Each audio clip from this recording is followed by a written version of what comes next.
You want to speak English. That is great. You can do it. The best way is to listen every day. First, you just listen. Do not worry about the meaning. Just listen to the sounds. You can listen to easy songs or simple talk. Do this for 15 minutes every morning. When you listen every day, your ears will feel familiar. Next, you should repeat. When you hear a word, say it out loud. Do not be shy.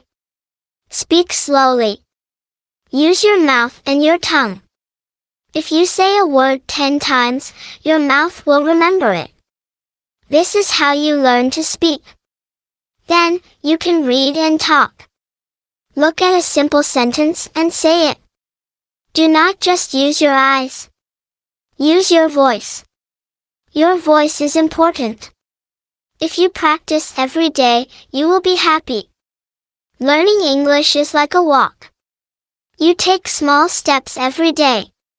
One day, you will talk to your friends in English. You will feel very good. Be patient and keep going.